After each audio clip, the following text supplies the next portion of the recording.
at the right place, but if you're not, this is the time you leave the room. Okay. Well, welcome and thank you very much. I know it's late in the day, and perhaps the time that all of you are thinking you do want to go and get a drink, but I'm hoping that we can make this session interactive and exciting. Gender transformation has been one of those elusive topics that everyone likes to talk about and everyone aspires to. It has been really quite uh, it has quite eluded definition as well as measurement as well as achievement in a lot of cases. IFAD, or the International Fund for Agricultural Development, is one of the few agencies that in this space have committed not only to bring on gender transformation, both as a challenge that we see for ourselves and for the investments that we do on the ground, but also as an opportunity because we recognize that rural development, resilience, adaptation, and engagement with the private sector is not going to occur unless we change norms, behaviors, and practices on the ground that allow men and women to thrive in equal ways across the world. We know that climate is not gender neutral. This is one of the key things that we've recognized in our long years of experience.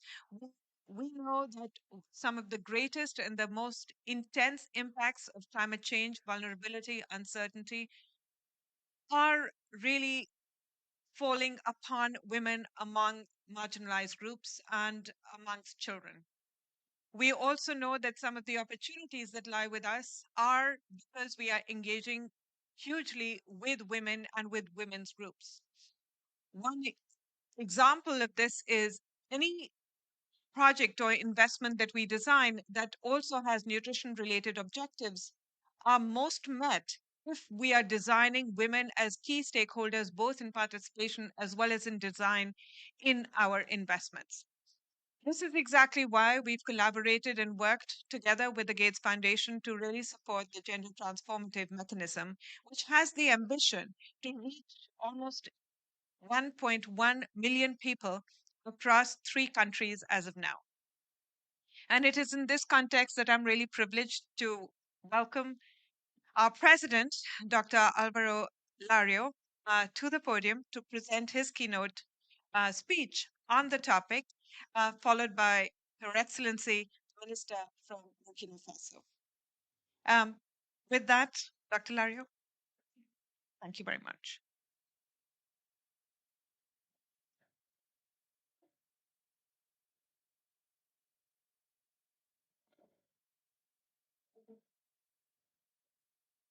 Excellencies, dear colleagues, ladies and gentlemen, I would like to thank all the panelists for their insights on the critical role that gender equality plays in addressing climate change, promoting sustainable development, and agri-food systems. I welcome especially the ministers from Burkina Faso, and we really appreciate that you're here with us today to speak about this important. IFAD is at the forefront of promoting gender equality in rural communities globally. Indeed, gender is one of our 3 main areas, and we have very ambitious targets. Our projects focus on transformative and long-lasting results for rural women. And we all know, as Joe was mentioning, that the climate change is one of the most pressing global challenges and that women are disproportionately affected by it. Existing gender norms, discriminatory laws, and limited access to resources continue to prevent women's full participation in many of the climate finance initiatives. Overcoming these structural barriers is crucial for unlocking the potential of a gender responsive climate action and having their voices of all women listened to. But in our work on the ground, we see that women are not just the victims. They can also be powerful agents of change in the face of many of these climate challenges. Investing in women's resilience yields multiple benefits from enhancing food security to sustainable resource management. Women make up almost half of the world's agricultural workforce. If female farmers had the same access to resources as men, we could all decrease world hunger by 17%.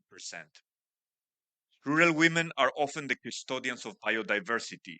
Their involvement in sustainable farming practices can help preserve biodiversity, which is essential for resilient ecosystems, as well as for adaptation to climate change.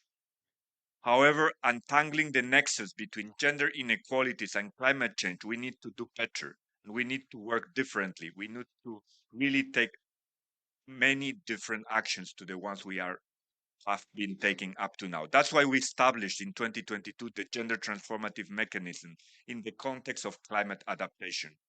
Through this facility, we aim to support and incentivize all partners, including governments and the private sector, to increase the investments, the capacity, and the activities to achieve gender transformative results. We are here today to celebrate our existing partnership under this initiative with the government of Burkina Faso, as well as with Ethiopia and India. So far, the initiative has benefited approximately 1 million women in Burkina Faso, India, and Ethiopia, but we can and we must do more. It takes a vision to achieve systemic change and innovative solutions. Strong partnerships are an essential way of delivering gender transformative results in climate action. For these reasons, we want to partner with more governments, NGOs, the private sector, and local communities so that they can join us in our effort to reach through this mechanism more resources and so that we can Mesdames et messieurs. Alors, je prends la parole aujourd'hui au nom du gouvernement du Burkina Faso pour adresser nos remerciements et toute notre reconnaissance au FIDA pour sa disponibilité et l'intérêt qu'il porte au Burkina Faso. Il faut dire ici que le FIDA est un partenaire stratégique pour notre pays et il accompagne le monde rural au niveau du Burkina Faso déjà depuis plusieurs années. Et au Burkina Faso, peut-être il faut le rappeler, notre population est à 80% rurale au niveau du monde rural. Et qui parle de monde rural parle du secteur agricole. Alors, donc, l'intervention du FIDA dans ce domaine agricole, à travers les projets et programmes qui sont mis en œuvre depuis quelques années déjà, démontre qu'il s'intéresse vraiment au développement du Burkina Faso parce que c'est un domaine stratégique et très prioritaire pour nous. Alors, le bilan global des interventions des projets et programmes qui sont réalisés au niveau du Burkina Faso est très appréciable. En effet, on enregistre des résultats au niveau de la gestion durable des ressources naturelles, la contribution à la réduction de la pauvreté au niveau du monde rural, la promotion de l'économie rurale et la création d'emplois au niveau des jeunes et surtout des femmes. La signature de cet accord de financement sur le mécanisme de transformation du genre pour l'adaptation au changement climatique d'un montant de 5 840 000 dollars USD traduit une fois de plus, nous le pensons, votre engagement à nous accompagner. Alors, il faut dire que ce projet consiste donc en une donation au niveau du Burkina Faso et qui est donc adossé à un projet déjà existant, le projet d'appui aux chaînes de valeur agricole qui est déjà implémenté au niveau de 4 régions, au niveau du Burkina Faso. Alors, le projet de transformation du genre pour l'adaptation au changement climatique sera donc mis à l'échelle au niveau de 2 régions essentiellement, 2 régions sur les 4 que couvre donc le FA4R. Et il aura donc pour vocation, pour objectif principal à thème, d'assurer l'augmentation du nombre de femmes leaders et l'augmentation de la participation des femmes dans les activités à plus haut rendement des chaînes de valeur au niveau agricole. Au nom du gouvernement, donc, nous tenons à remercier le FIDA et l'ensemble de ses partenaires pour leur soutien multiforme déployé en faveur donc de l'amélioration des conditions de vie de la population du Burkina Faso et spécialement les jeunes et les femmes. Alors, à ce niveau, on voudrait également rappeler que notre pays est confronté déjà depuis quelque temps à une crise sécuritaire assez importante qui a fait beaucoup de victimes et également des personnes déplacées internes, donc dont une majorité est composée de femmes et d'enfants. Et nous pensons que pour adresser ces questions sécuritaires, il faut également penser au développement, notamment donc à travers l'accompagnement de ces femmes-là qui se retrouvent au niveau de ces personnes déplacées internes. Et la mise en œuvre de ce projet nous le pensons, pourra contribuer effectivement, non seulement sur les sites d'accueil, mais également lorsque ces personnes déplacées là voudront retourner dans les sites d'origine. Et à ce titre, nous tenons encore une fois vraiment à vous remercier et au nom du gouvernement du Burkina Faso. Merci et vive la coopération entre le FIDA et le Burkina Faso. Je vous remercie.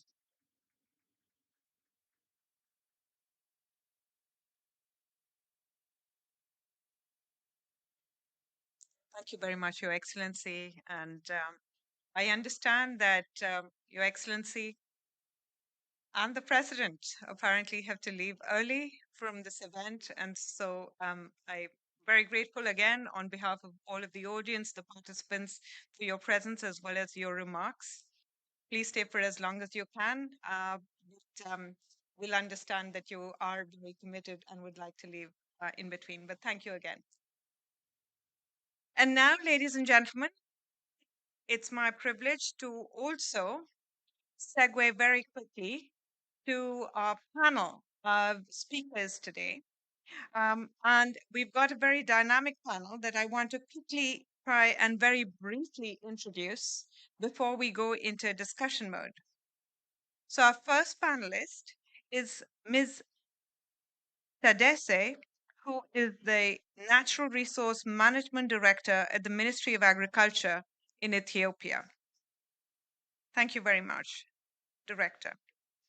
Our second panelist is Kehkashan Basu, who is the founder of Green Hope Foundation. Welcome very much, Kehkashan. And our third panelist is Yvonne Yamiogo, who is the focal point on gender and climate change at the Ministry of Environment, Energy, Water and Sanitation, Burkina Faso. Thank you very much, panelists, for being here. For ladies and gentlemen who may want to get translation services, this is the time for all of you to pick up your translation radios. I don't know what they're called. And then come back and be seated again. Thank you very much, Minister. So I'm going to start with our panelists from Ethiopia. We know that gender transformative results are really about systemic changes. They are about promoting men and women, um, uh, economic empowerment amongst them, their voices, their decision making, while ensuring equitable workloads, while ensuring that national and local institutions are able to sustain such changes. Now, in Ethiopia, we understand that the Participatory Agriculture and Climate Transformation Project, also lovingly called FACT, will be embedding the GTM, so the Gender Transformative Mechanism, within its overall design, and will pilot an innovative way to go about systemic change by piloting what Ethiopia calls a landscape approach. Can you please explain to us what the landscape approach is and how this will work in practice? Okay. Thank you. Thank you very much. I really appreciate to be here. Actually, as any developing country, Ethiopia is one of those countries highly vulnerable and exposed to the impacts of climate change. If we just cite the World Vulnerability Index and the Notre Dame gain, out of the 181 countries, Ethiopia ranks 161st. Specifically, our dependence on the rain-fed agriculture coupled with low adaptive capacity, water scarcity, land degradation, recurrent drought conditions elevated the food insecurity condition of the country. It is important to recognize that climate change, as it has been said by the opening speech, does not affect everyone equally.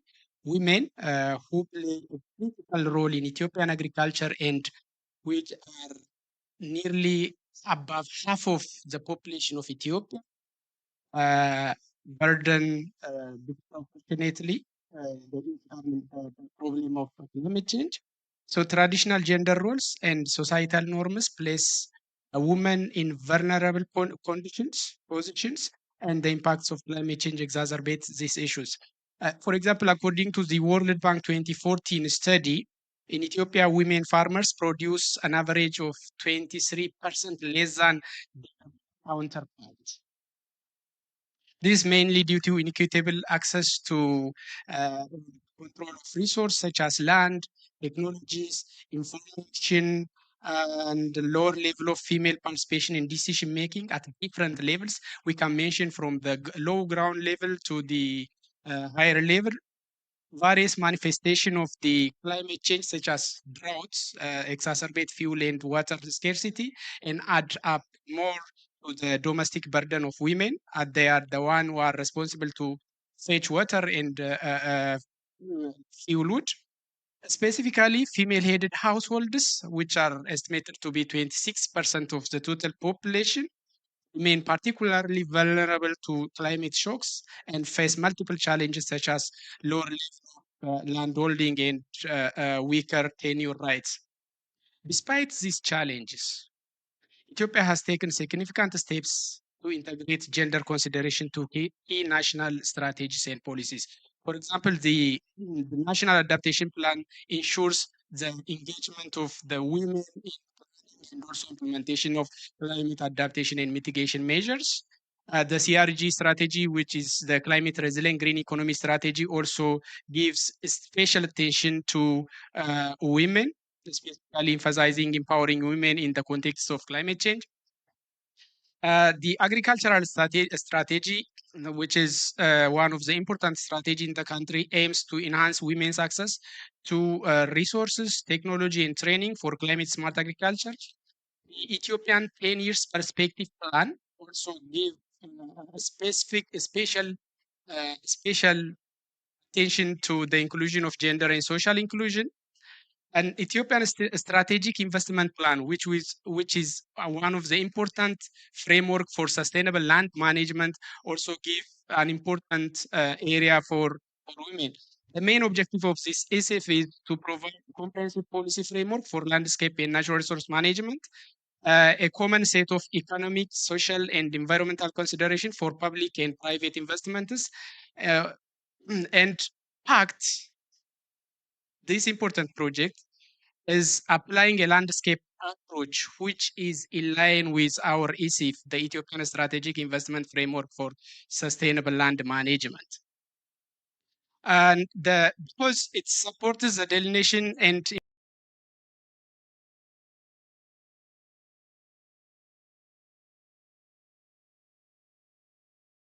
implementation of watersheds, a landscape level, we are actually working on sustainable land management and watershed development with the involvement of the local community. So we are being supported by this project. So I think this is an important area where we can talk about landscape management. Actually, be it in watershed development or landscape management, we are implementing at the huge area with the involvement of all the stakeholders. Thank you so much, Mr. Tadesse. I am going to now move to our representative from Burkina Faso.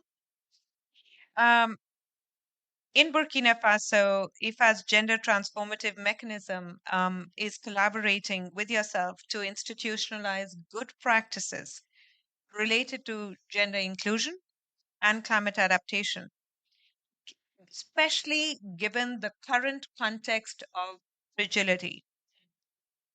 What is the overall approach that you have planned for this collaboration, and how is it going fragility in Burkina Faso, in your point of view? Over to you. Translation? No? Yes? It's just translation.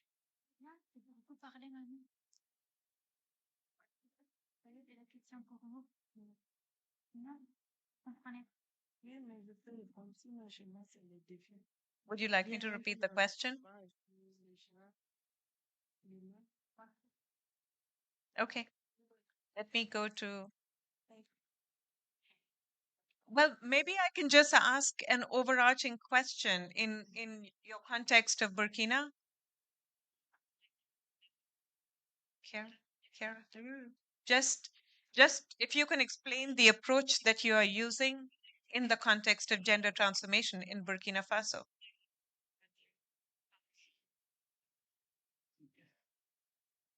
Is the Ok, merci beaucoup. Merci pour cette opportunité que le Burkina a ce soir pour vraiment s'exprimer. Un jour particulier, un événement particulier. Nous fêtons la journée du genre aujourd'hui et également, par la même occasion, une opportunité de la prise en compte de l'égalité de genre se présente.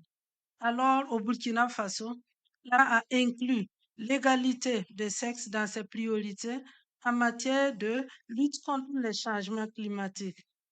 Encore, renchérir, nous avons, à travers notre contribution, déterminé au genre dans nos actions prioritaires. Et cette inclusion, le secteur de l'agriculture n'est pas épargné. Pour revenir à majorité rurale, vraiment, cette question du changement climatique est une inclusion évidente. Et les femmes rurales, comme je l'avais dit, sont les actrices de l'agriculture.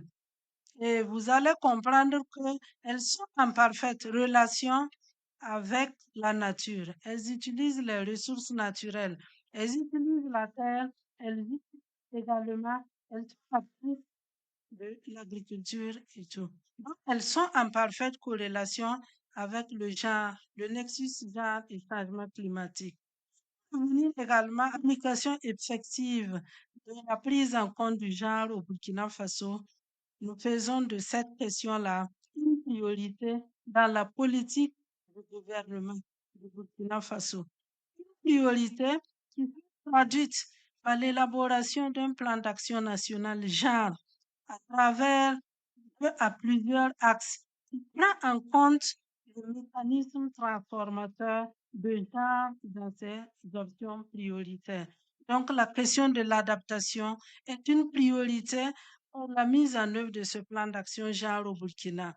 Encore, je reviens pour dire que le nexus genre, changement climatique, agriculture est une priorité d'inclusion au Burkina Faso pour les options. Merci beaucoup, Madame. I'm going to now transition to Kekashan. Kekashan, you're the president and founder of Green Hope Foundation, which is a global social innovation enterprise that works at the grassroots level in 25 countries that is really focused on empowering young people, especially those from vulnerable communities, in a way that is sustained. You're also the co-lead of a way that is sustained. You're also the co-lead of the Generation Equality Action Coalition on Feminist Action for Climate Justice. In your view, how can climate financing best serve women and girls for innovative programming that can result in both gender transformative outcomes while also ensuring adaptation? Over to you, Kekesh. Thank you very much, Joe. And I'm just trying to get my slides to work because this is not working.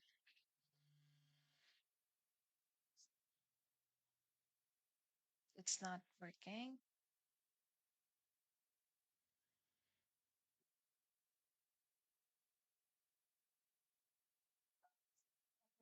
Yeah, yeah, got it. Is it working? Perfect. On to the first, she's just changing the battery. Clicker. You want to start with your remarks? Sure. Yeah. Well, it's on this slide and we get the text sorted out. Yeah. Thank you for that question. And we're now in 28 countries. So we're working every single day to reach out to more and more women and young people across the world who are working as change makers at the grassroots to create a better world for all. The main focus of our work is understanding the different intersections of climate change and why it's so important to understand the intersectionality of feminist climate justice in particular and how that interconnects with our food systems, with water systems, and with just overall women and girls' rights across the world. And because we recognize it as an intersectional issue, thank you. Because we recognize it as this intersectional issue, we have different ground level actions that we take implement in different parts of the world because we recognize that there is no one size fits all solution to address this climate gender land nexus. And so I wanted to share some of the ground level actions that we are taking from a socioeconomic side and a more environmental side as well. It's working.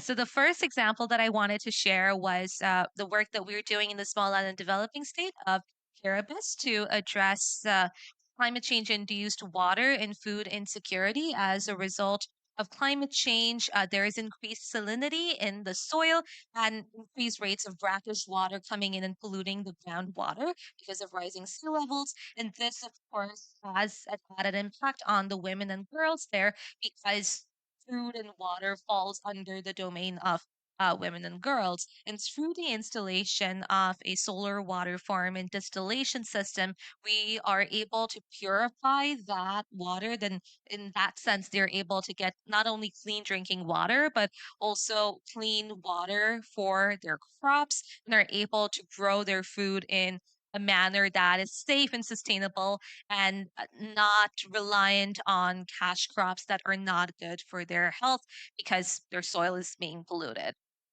In Peru, right on the outskirts of Lima, we are working with indigenous women farmers on growing once again food that was indigenous to the land, but because of both climate change and urbanization, a lot of communities had to stop growing those crops. But we're trying to help them reclaim that space and ensuring that they're able to achieve feminist climate justice and food security through those actions.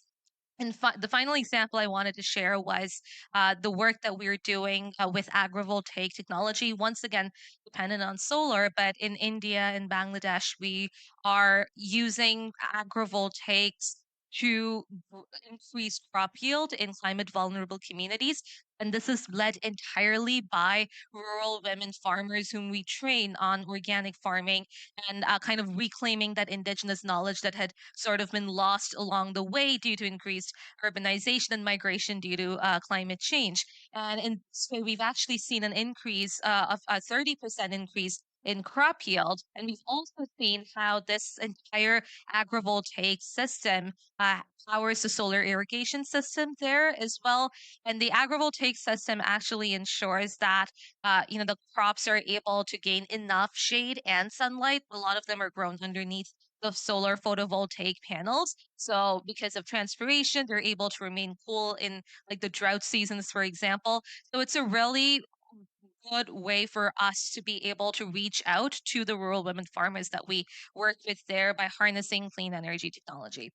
And those are just three of the examples that I wanted to share today on how we address the nexus. But at the root of it is that intersectional feminist climate justice. And without that, we cannot move forward with any action because through all of the work that we do on the ground, we know that without women and girls, we cannot have any kind of development.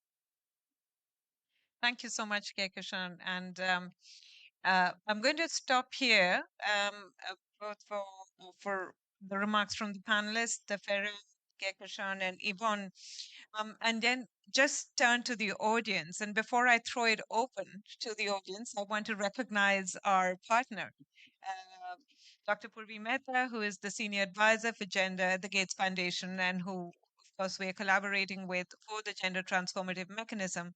And have Purvi come up and give us a few comments and or questions.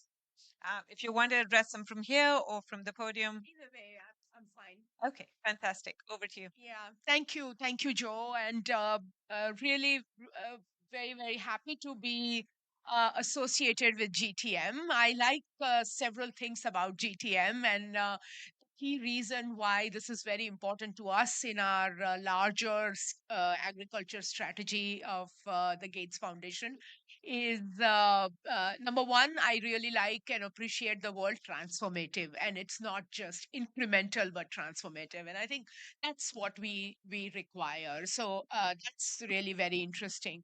Um, there are several things that are highlight of this program for us. One of them being the trust on data. We there are major gaps in terms of gender and agriculture data related work, right? I mean, there is a lot of work now going on in the gaps in agriculture productivity, for example, when a woman farms and when a man farms. But also there are major data gaps in terms of the market price realization when a woman takes her produce to the market and when a man takes so I think there is the trust on data is something great. The second thing, and that is very evident from the panel today and the minister's remark and so forth, is that the program works with the countries and not for the countries. And I think that is very, very important distinction about this program. Uh, Trust on policies, I think, is very, very important, because policy also is a very powerful mechanism to sort of take the impact at scale. So I really like the idea of so much trust on policies. I just wanted to quickly say or mention, Joe, you've done a lot of work on this also. Two highlights. Number one is this is a very interesting COP where for the first time they have now brought in the integration between climate and health and a lot of focus on that. And I think there is a lot of work required on the intersection of gender, climate, and health. And we don't know enough about this, right? I mean, including a simple thing like higher degrees of temperature in the field, and when women are going out there and doing manual work, what is the impact on that higher degrees of temperature on women's health, right?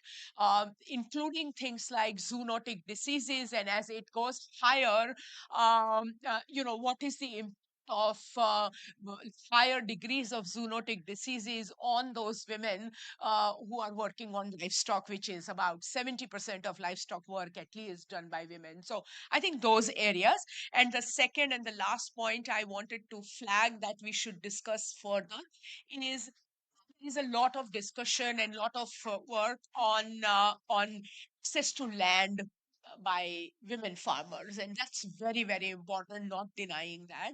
But I think apart from access to land, we also need to look at access to quality of soil that the women have in terms of when they are doing the farming, and that's something that's a major gap. And I'm really hoping that as GTM, which is a very long term initiative. It's not a small project and it's not a short term project. These are some of the questions I'm hoping that GTM will take. Once again, very, very proud and very happy to be associated as the Bill and Melinda Gates Foundation with this initiative. So thank you. And I'm really very sorry to be rude. I was double booked and I'll have to leave, but I'm really apologize for that, Joe. I feel for you. Don't worry. We're all in the same pool. But thank you very much. It's been wonderful to have you. And thank you so much for your support. And we're also going to be following up on a meeting early next year so that our teams and our leaders in the field can meet as well. So going to. And now, I thank you very much, Purvi. I'm going to also hand it over to our colleague from France and recognize her from the floor for some comments and questions. Thanks. Over to you. And if you could introduce yourself, please. Yes. Thank you very much. I'm Emmanuelle Lachaussee. I'm the head of the Environment and Climate Division at the Ministry of Foreign Affairs in France. Et comme il y a la traduction, je vais en profiter pour parler français. Je vous remercie beaucoup d'avoir organisé cet événement qui nous permet aujourd'hui de mettre en lumière le lien essentiel entre climat, genre et agriculture. L'accès à la terre ainsi qu'à d'autres ressources naturelles, au financement, à l'éducation et au processus de décision est fondamental pour permettre aux femmes de prendre toute leur place dans ce nexus. Il ne s'agit pas seulement d'atteindre l'égalité de genre, mais aussi d'exploiter le plein potentiel de chacun pour relever les défis qui nous attendent. En octobre dernier, le Comité de la sécurité alimentaire mondiale a adopté les directives volontaires sur l'égalité de genre et l'autonomisation des femmes et des filles dans le contexte de la sécurité alimentaire et de la nutrition. Et le changement climatique a été très intégré dans ce document. Il est important maintenant qu'on poursuive sa mise en œuvre. Le FIDA a bien sûr un rôle tout à fait particulier dans ce processus. Et c'est pourquoi la France a choisi de développer plusieurs projets conjoints avec le FIDA, notamment sur ce lien climat, genre et agriculture. Et j'en mentionnerai deux qui sont assez représentatifs et qui ont été mis en œuvre par l'Agence française de développement et le FIDA.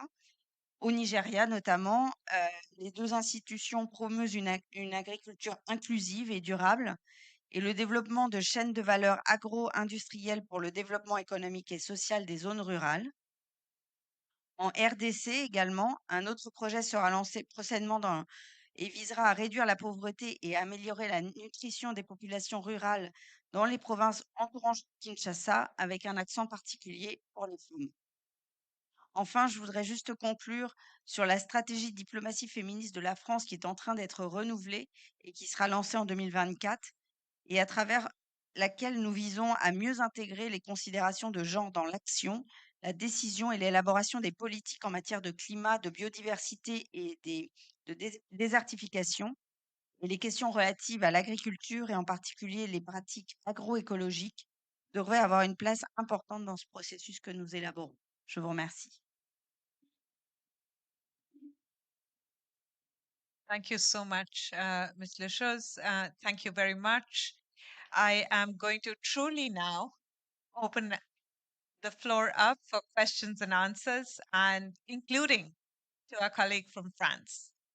So, ladies and gentlemen, and if you could do a quick introduction and then 1,000 points if you keep your question brief. Hi, Joe. Thanks very much. I'm Jeanette Gurung, the founder and director of Wokan Women Organizing for Change in Agriculture, Natural Resource Management. I was a speaker in a panel today with African Development Bank, and we discussed something that I would like to pose to all of you. There's been, I think, for the first COP I've been to for a long time, there's now a focus on gender and climate finance, also a lot of discussion within the banks and the private sector. However, that funding they're talking about is limited to funding women-led businesses, women-led companies, and women-led entrepreneurs. And that seems to be the focus of everybody's talking right now on gender and climate finance. I love IFAD because, like Wokan, you talk about women and women's groups. But the question for us is from a finance perspective, how do we scale this? How do we get private sector investors to come into funding women's groups, for example? What's the secret? What's the sweet spot to find ways to do that? And of course, what we've our experience is that women as farmers are not necessarily women entrepreneurs and may never consider themselves to be entrepreneurs and therefore be outside of the funding possibilities provided by private sector funders. Thank you. Thank you. So is the question, how do we make a business case for private sector to come in and support women? Yeah. Okay. Good. I love that the question is to the panel, not to me.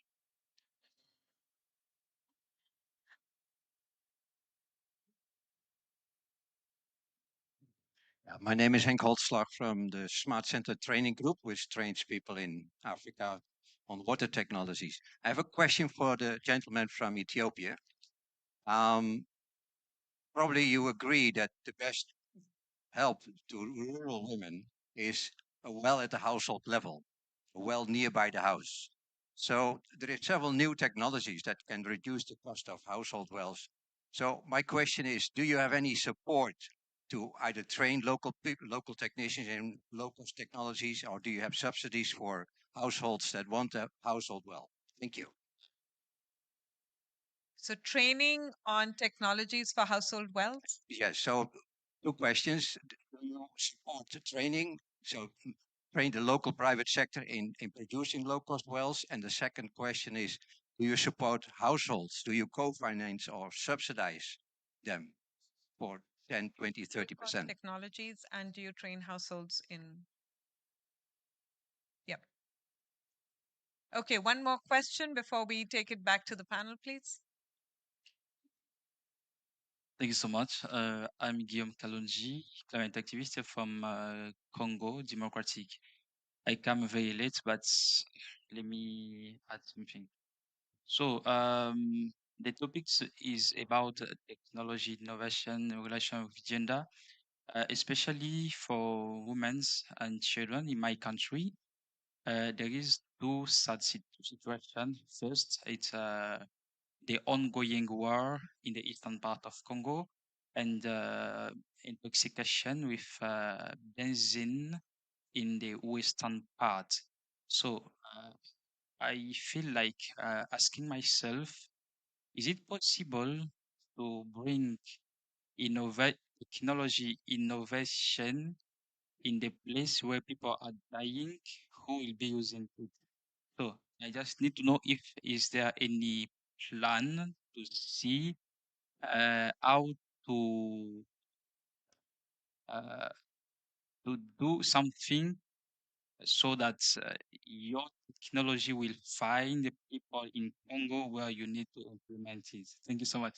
My English so bad. It's very good, actually. I teach it myself English since last year. Thank you. Wow. Okay. I'm super impressed. So the last question, just to paraphrase, do we have technology to figure out as to who we can target in the eastern part of Congo that are very vulnerable and that might be? Is that your question?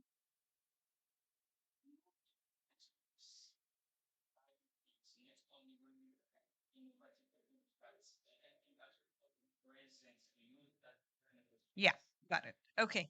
So from the panel, who would like to take question? Kekashan, Yvonne, and Therese. I can start by answering a couple of questions. So, uh, to the gentleman's question here, yes, it is absolutely possible to combine. Uh, well, that is really just of working at an intersection to an intersectional lens, that it's really important to combine all of these different aspects with technology, training people to use the technology, looking at where that technology can be used for good, not just to address one problem but multiple problems. So that is really at the root of using an intersectional lens, and particularly when you're working towards feminist climate justice, whether that's in areas affected by drought or areas affected by war or both. That is that's like really, really important. So the answer to your question is yes, there's always tools to be able to do that, and kind of going in with that mindset that, okay, we're going to address multiple challenges today, something that's worked for us, where we know that we're not going in to solve just one problem, we're going to solve many, many interconnected problems. And that includes utilizing technology and putting the training there as well. And to your question, honestly, that is a question I've been asking as well since the beginning of, like, since it's Green Hope's inception for the last 11 years, because that is lack of funding, especially for grassroots women's organizations, those led by young people, those led by people of color. Like, that the funding still does not reach those at the ground level. And it's like, we our work, especially those of us working at the grassroots, it's everyday hard work. It's not flashy work that the media would report on. It's something that's being done every single day to bring about change, and the end result is maybe what's flashy, and people only want to reach that, but they don't really care about what goes in. And the funding just doesn't reach us in that sense. And even companies, saying that, oh yeah, we do a lot of CSR work, we're committed to our ESG targets, like, and we're, helping nonprofits or something like that. Even those commitments don't actually turn into ground level actions most of the time. So, your guess is as good as mine. I just wanted to answer that, I shared that solidarity with you and stand in solidarity with you, because as grassroots organizations, we face that exact same challenge every single day. So climate finance needs to actually reach those at the ground level. Je voudrais ajouter quelque chose à la précédente pour répondre un peu à mon jeune frère en disant que, en prenant l'exemple du Burkina Faso, je l'avais dit dans mon développement que, au regard de la contribution déterminée du Burkina Faso, nous avons ciblé des actions prioritaires. Donc, de même pour chaque localité, pour chaque pays, en fonction de vos priorités au regard des vulnérabilités, je pense que vous pouvez identifier des options d'adaptation, même technologiques, qui pourront vraiment résoudre un tant soit peu votre vulnérabilité. Donc, les options technologiques d'adaptation, c'est en fonction des priorités, des besoins actuels et prioritaires de la localité. Voilà. Également, pour répondre à la question de la première, toujours avec l'exemple de mon pays, il y a, en prenant l'exemple de la contribution déterminée, qui est vraiment notre base, notre sacerdoce d'accompagnement de lutte contre les changements climatiques, tous les secteurs sont représentés, notamment le secteur de la société civile. Donc, toutes nos actions, nous les menons de concert avec la société civile. Et pour me référer à votre question, en lien avec les barrières liées au financement, j'avoue que c'est des problématiques qui perdurent partout. Partout. C'est pas à votre niveau seulement que ce problème se pose. Nous, chez nous, au pays, au Burkina Faso, il y a ces barrières d'accès au financement qui se posent au niveau national au regard de la société civile, du secteur privé.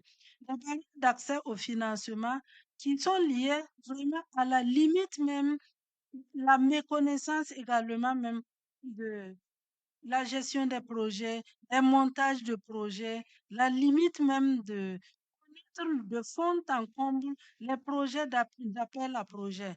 Par exemple, on peut lancer un appel à projet et si vous êtes vraiment limité quant aux priorités, aux critères d'éligibilité, vous pouvez rester en déphasage. Donc, c'est des barrières fondamentales qui limitent vraiment l'accès au financement. Donc, il faut voir et puis trouver des solutions palliatives, notamment renforcer les capacités de vos membres, de vos acteurs, l'élaboration des projets. Ça pourrait aider lors des appels à projets. Il faut également voir et postuler des projets qui peuvent être porteurs à votre localité. Voilà ce que je pourrais ajouter. Pour me résumer, la barrière d'accès même au financement constitue un frein. Vraiment.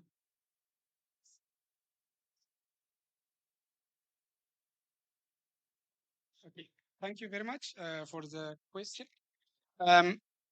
Yeah, low cost technologies are there available for the household level. I can mention, for example, of the low cost technologies, the income generating activities are some. We are encouraging in project and non-project areas each and every household to engage in income generating activities because we are heavily engaged in the fast watershed development activities, and we are organizing the local community in a cooperative. In the cooperative, much of the members are women, and even for this one, we have a proclamation which will give us sound ground from the legal perspective. So we are organizing this cooperative. So women are part and parcel of the cooperatives. For these cooperatives, we are, availing income generating activities like poultry or beehives or other ways of income generating activity. So these are technologies for us. And the other important area which we are concentrating is the inclusion of women in small scale irrigation activities, because small scale irrigation activity is very important to enhance production and productivity, but increases challenge to the women because in traditionally women work more than male. Now, through this PACT project, through the former PACID project, we tested, practiced gender transformative activity, and that one gave us, a green perspective that it is possible to make male and female think about themselves, their household, and go together. For this one, yes, we are giving training at different levels. For example, just to mention, in secondary level landscape, secondary level land certification, which is being practiced in Ethiopia, we are using both male and female officially known through an official certificate, and we are giving training for this one in for small scale irrigation activities and income generating activities. Thank you very much. Thank you so much, Teresa. So, ladies and gentlemen, we are at the end of this session. I want to close with a few very brief remarks. First, gender transformation, as our colleague from the Gates Foundation said as well, is no easy task. Within IFAD's own portfolio, every time we've got targets for gender sensitive investments and gender transformative investments. And gender transformation requires that there is a huge effort, including budget, that is allocated to gender sensitive investments. Gender sensitive investments also require that we are measuring for voice, for burden of work, and for investments in asset increase or income increases that are caused as a result of investments that IFAD is doing. And very often, what we found, and we found this basically also at the end of our 2021 portfolio, is that most investments that were identifying women as their key target groups were able to improve incomes, but asset change required far longer investments that were patient, dependable. Second is my remark then, or the solution for one of the key questions that was also asked in this panel. What is the investment case for investing in women? And from where I'm sitting, I think the investment case really is that if you invest in women, you're able to get not just one, but many objectives fulfilled as a consequence of that investment. In our own portfolio, every time that we've invested in women as a concept for financial access or for overall training or livelihoods improvement, we also find that those projects are far more likely to be able to meet the nutrition and climate sensitive objectives as well. So if you want three for the price of one, invest in women. With that, ladies and gentlemen, thank you very much for being here, and many thanks to my panelists, representative from the Green Hope and the founder president of Green Hope, a representative from Burkina, as well as from Ethiopia, and to all of you, I hope you all have a good evening. Thank you very much.